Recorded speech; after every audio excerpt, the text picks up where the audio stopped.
Facebook inside my Facebook group, Birth Queens with Labor Nurse Mama, and our student communities. So bear with me as I'm looking back and forth. If you want to join me on Facebook, you can go to Labor Nurse Mama, or you can go to our Facebook group, Birth Queens with Labor Nurse Mama. So I wanted to jump on here. This is going to be one of my short little teaching topics and Q&A, where I am just going to be talking about the epidural shortage. So if you guys have any questions about that, make sure you drop the questions. I'm looking at Facebook and Instagram. So I'm double doing it today, so bear with me. So I wanted to chat with you guys because I am getting lots of DMs of moms who are feeling very anxious and very worried about the epidural shortage.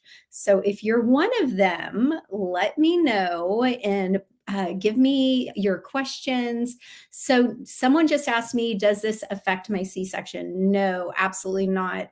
For a scheduled cesarean, we do what is called a spinal. So girl, you got it. This will not affect the C-sections. So someone is saying, I'm so terrified about the labor pain. And I want to say, so let's talk about the shortage first. So the shortage is actually the kits that they use to place the epidural. This is what I'm seeing or hearing. I just went into a labor and delivery group that I belong to. I've chatted with some labor and delivery nurses. And so the main shortage, what it is this pre-packaged kit that has everything that the anesthesiologist or CRNA needs to place your epidural catheter. Now, here's the thing. A lot of hospitals are putting together makeshift kits. So it's a little bit of a pain for them, but the most important thing is that it's not affecting their patients. Now, I am hearing that the shortage is affecting Canada worse. So that's what I'm hearing. So Shelby is asking me, is it affecting just Canada or the US? So what I've seen is that there are several states that are being affected by it, but not as bad as Western Canada. So again, most of what I'm seeing is that they are prioritizing who gets the epidural kits, and they're also making kits. So right now, I feel like as far as affecting, now if you're in Canada or you've been affected or you're a labor nurse who is seeing something different, jump in here and tell me, because this is what I'm hearing. Let me see. So Shelby asked me a question on Facebook, because we are double doing it right now. So if I'm not looking at your camera, I am so sorry. Okay, so why is there a shortage? So what I read is that it is okay, first of all, y'all, COVID is affecting everything. My husband builds houses. Supply and the chain and supply, or whatever the official name is being affected. So I think it's going through all industries, including the birth industry. There is a manufacturing or a company that manufactures these kits, and I believe it's in Pennsylvania, and they have a massive delay. Now, I read two things, that the shortage will be until December, and then I also read the shortage will be until the end of August. I don't know, but I am going to talk about options. And here's my thing for you guys. I really am praying that it does not affect your birth plan. If your plan is to get an epidural, I am praying for y'all that it will not affect your birth plan. Let me look at some of these questions. We're talking about other options for labor pains. We've answered that. Yes, Canada does seem to be affected more. And then I've got a question about how it's going to affect VBAC. So I'll get to that in a second. Oh, and someone's in Western Canada. So what I would suggest for all of you guys is to confirm with your provider, talk to your provider. You can also call up to the hospital that you're delivering at if you're delivering soon. Now, if you're a couple months out, just wait. But if you're delivering soon and your plan is an epidural, you can always call the hospital and ask to talk to the labor and delivery desk and just ask them what they're experiencing. And this is for anything. If you don't know if they have peanut balls, if you don't know if they have birth balls, if you don't know if they have labor tubs, call and ask the labor and delivery nurses station. So as far as prioritizing, I'm not really sure exactly how they're prioritizing, but I would say, making a guess, purely guess, that they're going on risk factors and different things like that. So I would say like VBAC moms, which I don't feel like VBAC moms absolutely have to have an epidural, but some providers feel that VBAC moms should have an epidural in place. Personally, I'm not a fan of that. So maybe VBAC moms or someone with a high risk category would be prioritized. Now, what I'm seeing from the labor and delivery groups that I belong to is that it's really not affecting at least the patients in the US at this point, because the managers and the nurses are putting together kits that are allowing the epidurals to go in and still be placed. We're talking about the kit. So this prepackaged kit is what they're having a shortage on. Now, I have seen a couple little things about some of the medications, but I can't confirm that. So we're going to talk about, yes. So someone's saying she sells new construction homes and it's bad. My husband and I wanted to build a home this year. And unless you're a huge construction company that can get what they want, it's not worth it right now. And then let's see, we rarely use epidurals, well, at least to the best of my knowledge, and I recently had a VBAC without an epidural. Hell yeah, mama, of course. So without the kit, can you still get an epidural? So that's what I was saying. The nurses and the units are putting together a makeshift kit. So yes, you can. Now, I don't think it's been to a point where the patients are being affected yet. Is there another way to get the meds into you that's used in epidural? No, not for an epidural. It has to go into your spine and into your epidural space. Okay, so if you guys have seen the last 2 days, we have posted a couple posts about pain management options. Here's the thing for all of you guys, for all of my students, I encourage them to learn all the things. There is going to be a point. Sorry, I keep looking. I'm looking at both cameras. There's going to be a point where you guys have to cope with labor pain, whether or not your plan is an epidural. So here's what I want you guys to do. I want you to head to any post that I've done on labor pain and do hashtag labor pain on one of my posts, and you will get the option to get a free ebook all about the labor pain management options. And then we also have an offer of 5 workshops that we just did last month that are so powerful. One is all about labor pain. I break it down for you where it's coming from. I have an amazing spin on labor pain, and I love encouraging moms to embrace it so that those natural painkillers we have called endorphins will flow. So you will have to deal with labor pain at one point or another. So I don't want this shortage to cause fear. If you follow me and you're one of my students or you've been in my classes, you know that fear creates tension and tension creates more pain. And that's one of the things that I teach in our workshop. So we decided, in light of all the fear that we are being bombarded with as far as this shortage and feeling that we don't have the options we want, we are offering our 5 workshops for $24. So if you download the free ebook all about the pain management options, you're going to get an offer to get all 5 workshops. You've got the workshop that's all about the pain of labor. I break it down, where it comes from, why you shouldn't be afraid. Then we've got unmedicated birth class, where I'm going to teach you all my top tips for unmedicated birth. Yes, and Ariel just said exactly, epidurals don't always work. So this is important. The third class is all about talking about your birth plan and how to communicate to your providers and tell them your birth wishes.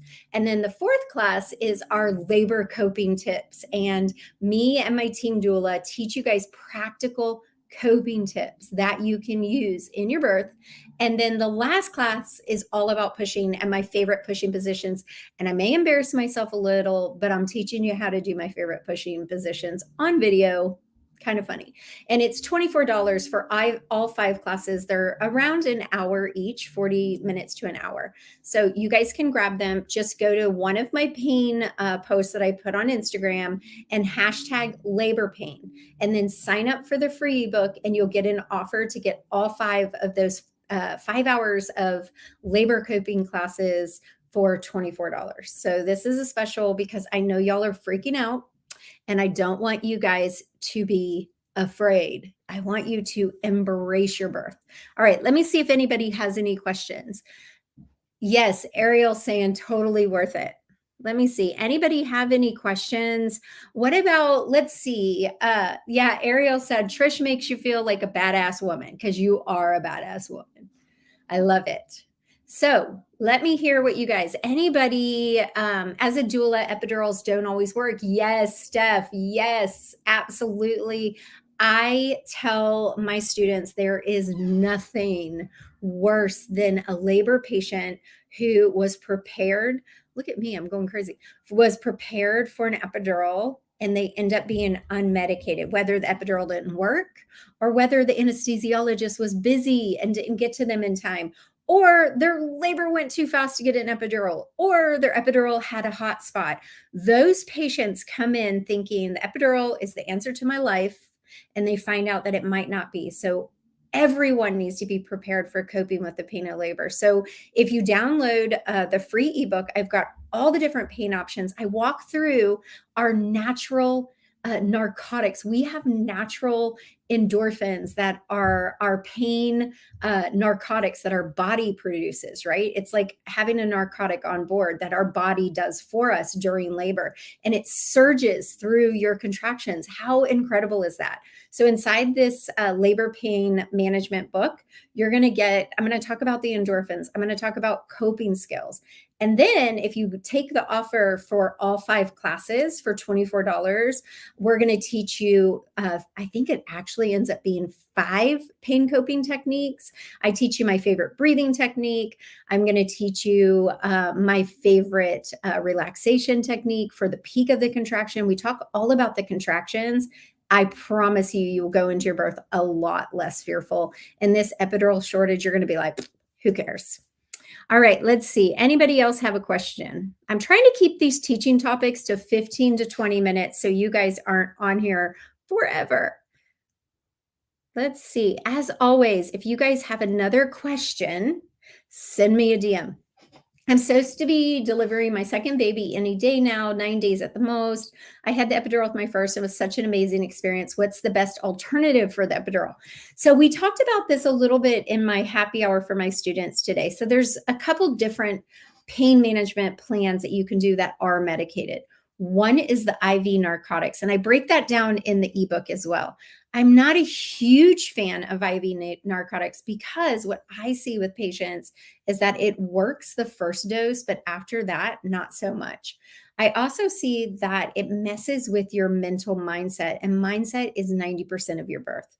The other option would be nitrous oxide. Now, not all hospitals provide nitrous oxide. So call up to your hospital, ask to talk to the nurses station, and ask them if they have nitrous oxide. Nitrous oxide, and I break this down in the ebook too, is a patient applied, you put it on during the contraction, you breathe it in, you take it off when you're done with your contraction. It works only during the contraction. So those are the most popular choices. Now, as far as unmedicated, you guys, there are massage guns, and there's TENS units, and there's hydrotherapy, breathing techniques, and the most powerful pain coping technique that you can use, movement. And we teach you all of that in the classes as well. Let's see.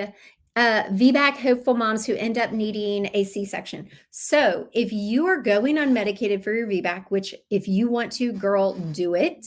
Then if you need to have a cesarean, you can either get a spinal if there's time, or if it is an emergent, and this is for all moms who are unmedicated who need an emergent cesarean, they're going to put you under general.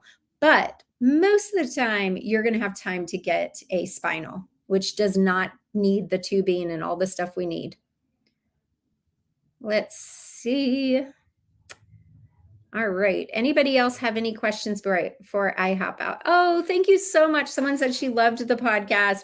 We are having so much fun with podcasts. It's been a little bit of an adventure. It is very weird, number one, when I record them by myself to just be talking to the air. So that's awkward.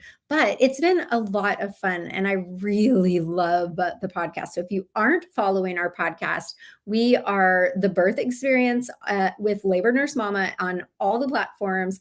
Please take a minute and subscribe, and also take a minute to review the episodes that you love, because that means so much to us. And it really helps us know what you guys want to hear about. Last week's episode I did with Tracy Weaver, and she is Tracy Doula 4 on TikTok. She's really popular on TikTok. And we talked a lot about coercive language during a prenatal pregnancy experience. And these are things like, oh, when your doctor says, I don't allow my patients to go past 40 weeks, or I don't let my patients push on their side, or what have you. You should never be told, I don't let, or I don't allow. That does not allow you to be a part of the decision-making process. So listen to the podcast from last Friday. It was amazing. Let's see. Oh, thank you, Ariel. Sunshine is asking, how serious is the epidural shortage? So what I was telling everyone earlier, it seems to be pretty it's a lot worse in Western Canada. It is affecting the US, but so far, what I'm seeing, now I could be wrong, so you guys let me know. What I'm seeing is that in most cases, in the US at least, I do know that it's also in Australia now as well. But most cases, the nurses, the hospital, they're putting together makeshift kits so that patients can still get epidurals. So that is what we're seeing. I was told in Canada if I used other pain options such as morphine, my baby would have to go to the NICU. Is this true? So what they're referring to is that if you use IV narcotics, hold on, my mother is texting me. Someone always texts me while I'm teaching. If you use IV narcotics during your delivery and it is too close to your when the baby comes, then it can affect the baby. Sorry, I got distracted. Let me rewind. So if you choose for IV narcotics, we typically won't give it to you after a certain centimeter. And this is because you it crosses the placental barrier and goes into the baby's system, which is fine while the baby's inside of you because they're not using their lungs. However, IV narcotics, narcotics of any kind, they suppress your respiratory system or depress it. And so if the baby is born too soon after you receive IV narcotics, then there's there's an absolute chance that NICU will be at your delivery. And then there's a huge chance that the baby will go to the NICU to be observed, or the baby may have some serious problems with breathing because they have to learn how to do it. It's brand new. Another reason why I'm not a huge fan of IV narcotics. Now, if you get it earlier in labor, no problems at all. But let's just say you get it and you're 7 centimeters and then you blow past to 10 and baby comes out. That's when we have a problem. Let's see.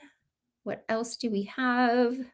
Anyone else have a question? I want to avoid a C-section. I want to give normal delivery. Yes, girl. I hope you took a birth class. That is the number one way to avoid unnecessary interventions.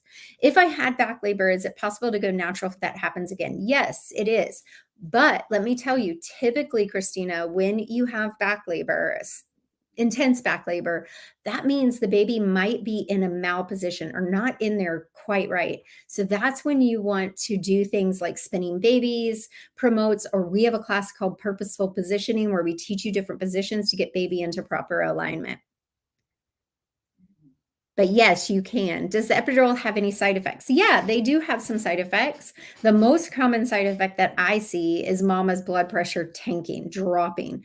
When that happens, we're going to give you medication to bring it back up. However, it can cause the baby to have fetal heart decelerations if it goes on a little too long. So we try to stay right at your bedside. We've got your blood pressure cuff on going every few minutes, and we stay on top of that and we treat it just like that so it doesn't affect your baby.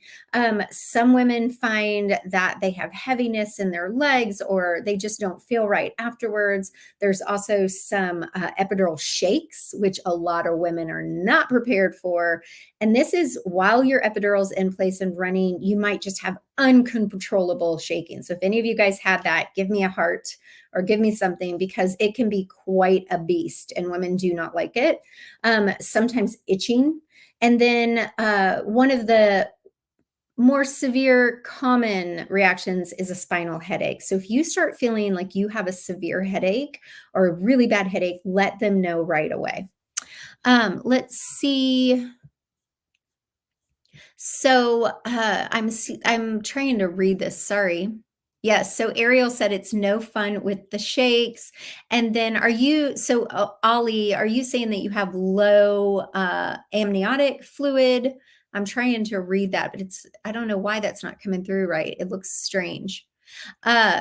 So if you go to, someone's asking, where do we put and what do we do to get the discount?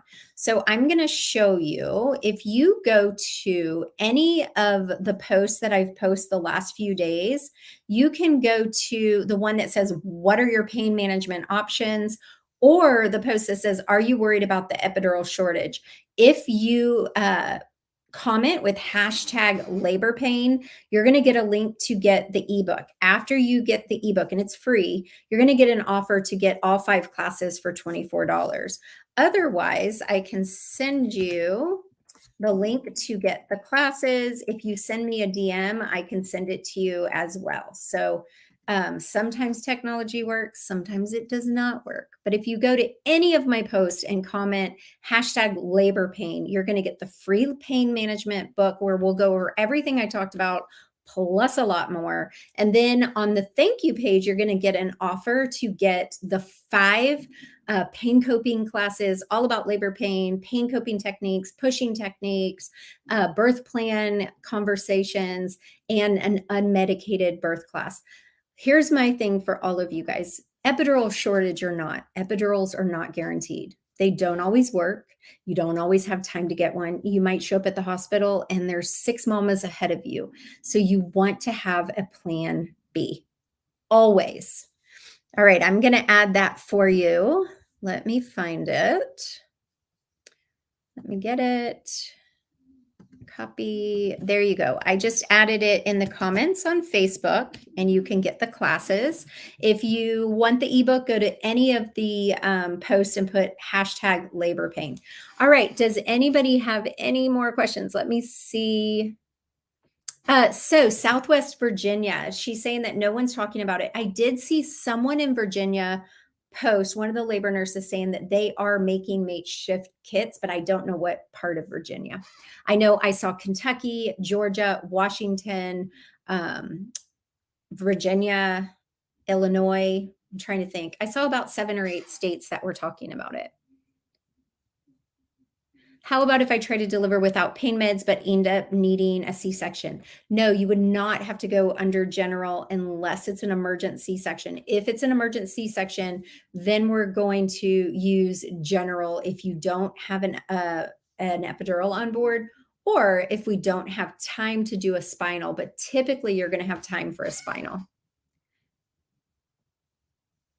We use Statol. It's crap. Yep. But we still have epidural kits with no talk of shortage. Oh, okay. So that's in Western Virginia. I did see one labor nurse post Virginia, but I don't know where. Yeah, we haven't heard anything about epidural shortage in Hampton for civilian hospitals, nor Norfolk. All right, awesome. So this is why I love social media, so we can hear these things.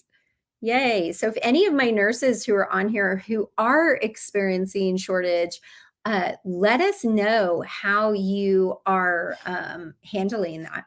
Yes, I did do spinning babies, but she was sunny side up. I knew it. I had the same thing with my daughter. and it was hell.